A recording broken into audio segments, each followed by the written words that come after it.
What is up? What's going on? Arvind Ramakrishna here, and welcome to Driven to Draw. Today, we're going to be talking about tips on how to practice drawing. So let's get started.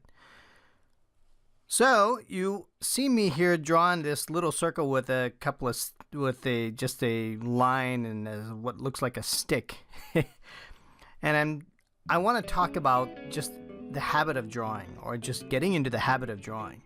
I think a lot of people struggle. Many people who write to me say that they don't have any time to draw, and that one of the biggest problems that they face in becoming better at drawing is just putting the right amount of time and just putting the commitment into practicing the art of drawing and just making their sketches better. And I completely understand, and I even agree with that. But I'm going to share some tips today on how to overcome some of those issues. So one of the things that I found that prohibited me from drawing was wanting to always be too perfect. When you start to keep a sketchbook, our tendency is to always want to have every one of our sketches look super cool, because we're afraid that when we keep that sketchbook, you're going to have people who are going to want to look at it and look at your drawing, and sometimes we just feel like we're going to be embarrassed about what they see. But the truth is, it really doesn't matter. That your sketchbook is really like your journal. And your journal should be seen as something that is very personal to you, and that you don't really need to share it with anybody. So if you look at it from that standpoint of keeping a sketchbook for yourself and not to display or to show anybody else, especially if you're just starting out, you're going to find that once you get rid of that pressure, you're not going to be as fearful about it, and that's going to allow you to go and start to put a little bit more time into sketching. The second thing is the fact that some people feel that they need to just spend hours and hours. Now, if you are trying to be a professional, then yeah, if you're trying to get into school, design school of some sort, or you're trying to develop your abilities and increase your level of professionalism, then yeah, there might be some commitment that necessitates you to spend a lot more time than you typically would. But for you to have to, if you're just a hobbyist and you just want to do something creative, then you don't need to spend all those hours. You just need to spend maybe a half hour a day. And a half hour a day is easy to find. You could spend a half hour doing your lunch break at work. You could spend a half hour just every night if you can, just before you go to bed. Some people watch TV, some people read a book, some people spend a lot of time maybe playing video games. But if you take some of those activities away and then focus on just creating a quick sketch, then you're going to find that, hey, you know what, I actually have a little bit more time. So it really depends on how much of a priority it is for you. If it's a big enough priority, then you're going to be able to make time for it.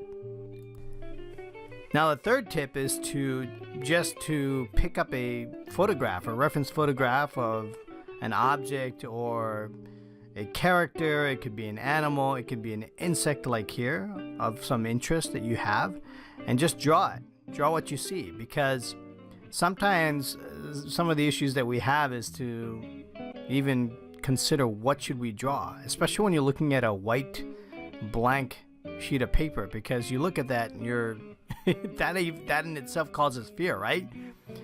How many times have you picked up a blank sheet of paper and just had the intent of drawing something, and instead you're just kind of scared and you just don't know what to draw? Well, the remedy for that is just to take some sort of object and to draw that object, so that you just start to populate it very quickly with some substance. Because once you do that and you get something on that page, it'll encourage you to start to draw something else. So I think it's really important that when you start off, or if you're struggling with trying to draw something out of your head, the best way, or just the best remedy, is to pick up an object. That's why we call it still life. You can even look at fruit, you can look at a product, you can look at pretty much anything and just start. And that's what I'm doing over here. I've had a fascination with insects, and I also want to learn the form language of insects. I got a praying mantis here that I was drawing previously, and now I'm drawing the head. And sometimes when you start to look at the insect and you start to ask yourself questions and start looking at proportions, then you start to get lost in the entire drawing. And suddenly what you first thought you were just going to commit maybe 10 minutes of sketching time ends up being like an hour, or maybe even an hour and a half, because you've sort of gotten to this zone where you're just enjoying the process of just drawing and observing the object that you're drawing. And that's really an awesome thing. When something like that happens, that's when your interest starts to grow. So to recap, we're going to talk about the 3 tips I gave you today. Was to, 1, not look for perfection. Perfection leads to fear, and fear leads to inaction. The second thing was to make sure you don't pressure yourself to spend a whole lot of time at the beginning. Just spend maybe a half hour, or even start with 15 minutes, because that'll reduce the pressure that you had to spend a lot of time. And then once you formulate it into a habit, then you'll automatically spend more time with it. And then thirdly, just start using reference photographs to get started. That removes, again, the fear factor of dealing with a blank sheet of paper. At least now you can just populate with still images or something. So hope this helps. And next week, I'll look at rendering some of these sketches up. So I hope to see you here back on Driven to Draw. And if you guys have any suggestions, please let me know in the comments below. And I will see you here next week. Tell your friends to subscribe to my channel. I really appreciate all the great comments I've been getting so far. And we'll see you here next time on Driven to Draw. Have a good one.